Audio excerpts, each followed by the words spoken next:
Hello, I'm Cassandra and this is my March book haul. I've divided it into 3 sections. The first section being books that I bought and paid full price for. Books that I bought and paid a discounted price for. And books I didn't buy, books I received as gifts from other people. So let's start with the stack that's the highest and work our way down. The first stack, like I said, are books that I bought myself and I paid full price for them. The first book, this is just in a semi-random order. The first book I bought at the English bookshop in Stockholm when I was there at the beginning of March to celebrate my 25th birthday and to sort of visit my family. It's the second time I've been to the English bookshop. I found it around Christmas. I really like it. It's a bookshop entirely dedicated to English books. And it's really nice, it's really cozy. I like the people, I like the atmosphere. So I wanted to support it and I bought a book. This is a book that I've had my eye on since Christmas. I haven't heard anyone talk about it, but I saw it roughly around Christmas. I've been sort of holding out.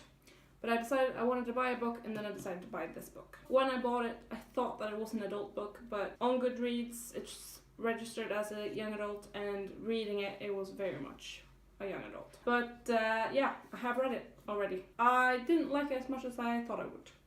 Oh yeah, it's Moon Moon by Jessie Andrews. Might be good to say. So yeah, I bought it and I read it. The second book I haven't yet read.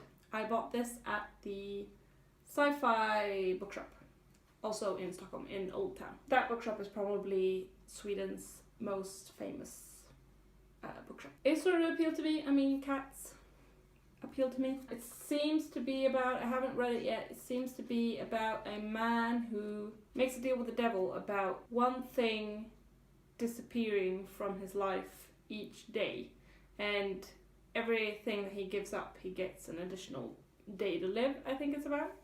It's fairly short. So yeah, that intrigued me. And also it says that over 1 million copies has been sold in Japan, which also appealed to me because I'm vain like that. Yeah, I haven't seen anyone else talk about it, but I'm excited to read it, and I will be reading it next month for the Owls, O-W-L, Magical Readathon, but more about that in a different video. Oh yeah, the book is called If Cats Disappeared from the World, and it's by Genki Kawamura. Then I have a whole stack of books, which is the Live Ship Traders Trilogy, which is the second trilogy within Robin Hobb's Elderling's Realm series. 16 books in total. These are, like I said, the second trilogy, which would mean that they are roughly book 4, 5, and 6 within this series. So yeah, I'm excited to pick these up. I bought them in February, ordered them online, but I received them in March, so I'm counting them as part of my March book haul, as you can tell. The next book is a book that I picked up alongside the Live Ship Traders trilogy, which is the Willful Princess and the Piebald Prince, also by Robin Hobb. This is just a novella about characters that lived before the time of the Elderling's Realms novels. So I'm quite intrigued for this. I sort of picked it up as on a whim. There was a 1 day 10% discount on the entire site where I bought these books. So I decided to pick up this one as well, because I am really into Robin Hobb's books at the moment. I've only read the Farseer trilogy and I love them. So yeah, I'm as excited to pick this one up as I am for the Live Ship Traders trilogy. That's a tongue twister. The next book I picked up because I saw it again in the Sci-Fi bookshop. I saw it and I've seen so many people talk about it. I hadn't heard even a smidgen of what it was about, just that everyone was really excited about it, and that is The Priory of the Orange Tree. I am excited to pick this up, and I will be picking it up quite quickly because I'm making it part of both my Owl's Magical Readathon and of the Fantasy-athon. More about that in a different video, but this is a big book. which I am quite excited for. The only thing I cared about when I bought it was that I knew it was a standalone. That was all I cared about. I have been craving, because I had just finished reading when I bought this. I just finished the third book in the 4-series trilogy, and that was a big book. And I was craving something which would be just the one book, be fantasy, just the one book, just to set my teeth into it and enjoy just the one book, not having to like keep on reading into several books. Just the one book. How many times can I say just the one book? It is just the one book. It's a big one. It was quite fun to bring home. It took up a lot of space in my suitcase, but I think it's gonna be worth it because I have not heard anything bad about it. Now that I've seen people actually read it, people are just saying that it's great. So I'm very excited for that one. And it's by Samantha Shannon. I have not managed to say the names of anyone who's written these books. And the last book that I bought full price, I again bought at the sci-fi bookshop. And this is The Women's War by Jenna Glass. See, I can't tell you who it's by. This appealed to me because first of all, it was called The Women's War, it was by a female author, and then I was like, this sounds interesting. It might be trash, but it could be interesting. And then I read what it was about, and the first line is, in a feminist fantasy epic. And I was sold. It's about how there is a spell. Women are quite oppressed, but there is a spell that sort of sweeps the nation that gives women the ability to control their own reproduction. That gives the women incredible power over the men, and then it sort of follows what they do with this power. It is the first book in a series. I'm probably not going to get to this series for quite a while because I'm trying to finish some other series, but I don't want to start a new series while I still got so many series that I'm also excited for but are in the middle of. So this one might be on the back burner a bit. I am nonetheless very excited for it. So those were the books. I'll try to lift them up a little bit so they're all in the frame. There you go. Those are the books that I bought and paid full price for. As you can tell, the majority of them are quite thick fantasy books. The next stack are books that I bought but I did not pay full price for them. And let's just jump into them. The first book is a teeny tiny novella by Fredrik Backman. And Fredrik Backman is an author that I've now read 3 of his books. I've read 2 full-length novels and 1 novella. This one is called, in English, An Affair of a Lifetime, I think. If I'm not correct, I'll correct myself on screen. But like I said, it is teeny tiny. It is set during Christmas, and I am not very picky about only reading Christmas stories at Christmas, but I'm thinking I might want to keep this until Christmas. So this one might not get read for ages. But the annual book sale in Swedish, the annual Swedish book sale is what it's called. It takes place at the end of February, so I bought some books but I didn't include those in this one because that would be a February book haul and this is the March book haul. But that takes place at the end of February, and then in the middle of March, basically, they are finishing it off, and then they have a sale on their sale books. So this one was extra discounted. I don't remember how much I paid for it. I think I paid about 30 or 40 crowns. So yeah, you figure out how much that is in dollars, but it's not a lot. It's probably like 4 euros. But yeah, I like Fredrik Backman. I don't know much about this. I read at the back and it says it's a magical little Christmas story about what our time is worth and what we leave behind us that really means something. So yeah, I don't know anything about it. I'm thinking it's gonna be good because it's Fredrik Backman. I'm just gonna read it during Christmas and it will be a lovely time.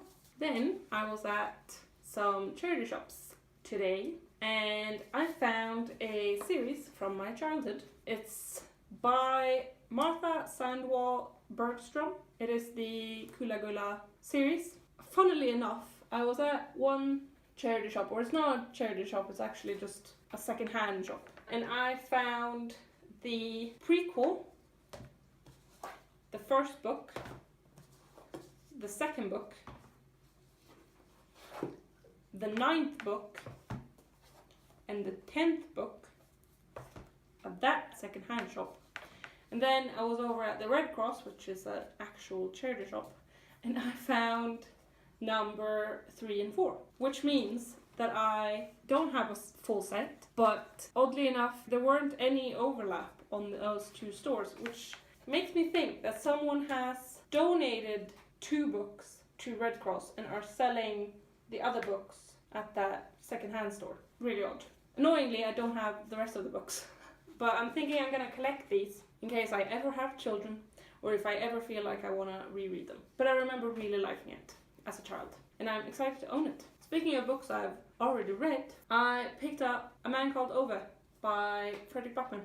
It is a book that I read it in February, so last month. And I just sort of looked and at the Red Cross charity shop and saw if they had a hardback, because I read it in a paperback, but I would rather have the hardback if I'm going to keep it on my shelf. I like paperbacks better for reading, but hardbacks are better for storing, and I expect to be keeping this book with me for the rest of my life. I liked it that much. But yeah, it's not that exciting. It's very boring without the dust jacket, which is unfortunate. I hate how books are sold with dust jackets and then nothing on the inside. I think all books, I mean, these are also hardbacks, and they have the print just straight on it, and I prefer that so much more. You don't have to have the hassle of a dust jacket. That's my mini tangent. So yeah, Man Called Ove by Fredrik Backman. I bought that too. I should probably tell you the cost. The first one was, because people are selling this at this charity shop. It's just like a collection of a bunch of people who are selling their stuff. So they set their own prices. So the first one was 30 crowns. Second one, 30 crowns. Third one, 30 crowns. We're off to a good start. The 9th book, 37 crowns. And the final book, 59 crowns. What's up with that? Then at the charity shop, they usually have like set prices. They have 10 crowns for paperbacks, they have 20 crowns for hardbacks. I don't know how they price their children's book, because I rarely buy children's books. But this one, the 3rd book in the series, 10 crowns. The 4th book in the series, 20 crowns. What's up with this? Yeah, Man Called Ove, I paid 20 crowns. So that one was the price you would expect.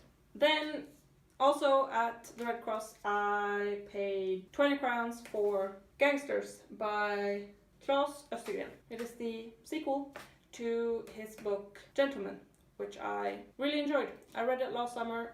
There was a movie that came out a few years ago based on that book, and it was a really good movie. I saw it with my siblings. So when I realized that this one was the sequel, I just picked it up. I thought 20 crowns, either it's good or it's bad. It's 20 crowns. It's fine. It's gonna be fine. This is the only book of the books that I bought secondhand that I have not read yet. The final book that I bought secondhand is the 2nd novel in the Circle trilogy by Mats Strandberg and Sara Bergmark Elfgren. This one is called Fire. It is a trilogy that I, again, have already read. I really enjoy them. I think I have the first one in hardback. I have all 3 of them in paperback, but that trilogy I am intending on gifting to my nephews or nieces. I haven't decided who of them is gonna get it. I bought the second one in hardback. I'm quite excited about that. I don't think I'm gonna reread it anytime soon, but I really like the trilogy, and I'm just excited to own it because I liked it that much. This one was 25 crowns, and this was also from the second-hand shop, so someone set the price at 25, which was a good deal. And I'm thinking I'm gonna hold this up as well, so you can see these are all the books that I bought secondhand or at a discounted price.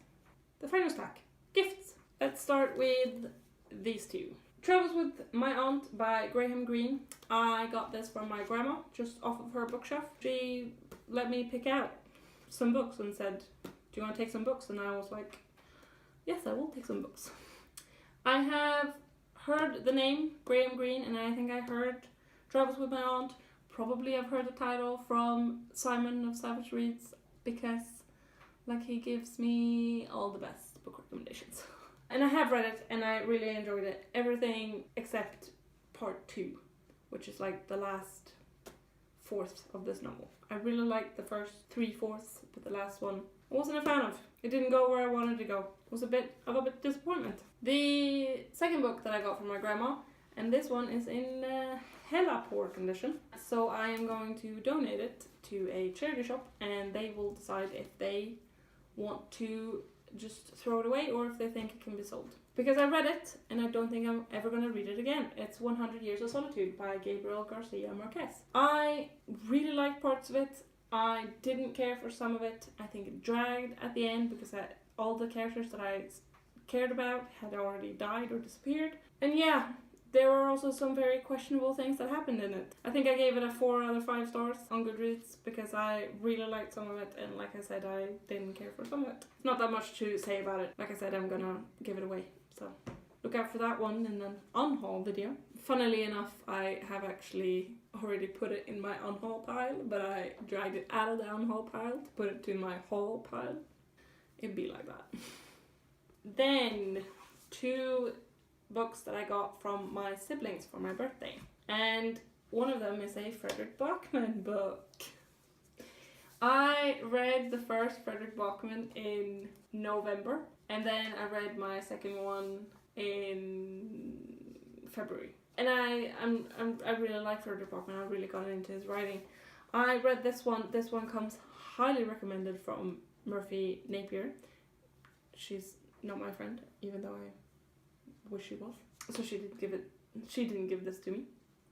But I read it. It's in English called Every Morning the Way Home Gets Longer and Longer. It's really good. I gave it 5 stars. I cried my eyes out. And then I read, no, I didn't read. I got this. Sandwall-Bergström, which is a very famous Swedish author. This is one of her books. I owned it in a different edition, but they gave it to me in a paperback, and I much prefer that one because the edition I had was like from 1932, and it was like really, I could just go get it and show it to you. This is the edition I owned. It is very pretty. It is from 1952. This is also from my grandma, but it doesn't match any of the books I own. I don't own any other books in this format. And my brother expressed interest in receiving it instead. He's also very much into sort of Swedish classics. So I was very happy with the paperback. This is the way I prefer to read. So I think it's going to be a lot easier for me to get into it if I'm reading it in paperback. And finally, you know that book I read in November by Fredrik Backman that I mentioned? That was Bear Town. I read it, I loved it, I immediately sent it off down to Stockholm to my friend. And she started reading it, and when I came down for Christmas to celebrate Christmas with my family in Stockholm, she and I went to the English bookshop and we looked at books, and I bought a couple of books. I was looking at this one, The Atomic Weight of Love by Elizabeth J. Church. And then she expressed interest because she liked the cover of it. And it is a adult book about 2 people falling in love and a woman being trapped in a marriage, I think. Which really appealed to me, and it sort of appealed to her too. So she bought it, and since I had sent her a book, she said she was gonna buy this book, read this book, and then send me the book. So she bought it, she read it, and she sent it to me, and I got it like a week ago. She said that she liked some parts of it and she didn't like some parts of it, which I think means that she didn't like it. I'm hoping I'm gonna like it a lot more. It might be more up my alley than it was up hers. Those are the books that I received as gifts. Now, that's a lot of books. Let me count them. That's 24 books that I got in March. That's a lot of books. Interestingly enough, when I pulled these off of my bookshelf, I counted the books that were left on my TBR, and I only have 9 books left on my TBR. Like, my TBR is 21, 22, 23 books as a whole. and there's only 9 left after I pulled this off, and that made me feel so good. The fact that the majority of the books on my TBR are books that I bought within a month. That was like a relief. And I am also very happy that the majority of the books that I bought secondhand are books that I've already read. All the secondhand books, I bought them today. So that made me feel really good. The fact that I'm not adding much to my TBR. Because I would really like to decrease. Like 9 books on my TBR is like my ideal, what I would like to have right now. But I have like 22 books. So yeah, those are the books that I have hauled today or this month. Yeah, thank you so much for watching. I hope you enjoyed this. I hope that you saw anything that you liked. If you've read any of these, please feel free to talk about it in the comments. Mention it to me, because I am quite interested, especially those that I haven't yet read. And if you've read any of the books that I have already read, please feel free to talk about that too. Especially if it is like Moon Moon, because I have thoughts on Moon Moon and I haven't seen anyone talk about it. Thank you so much for watching. I'll see you in the next one.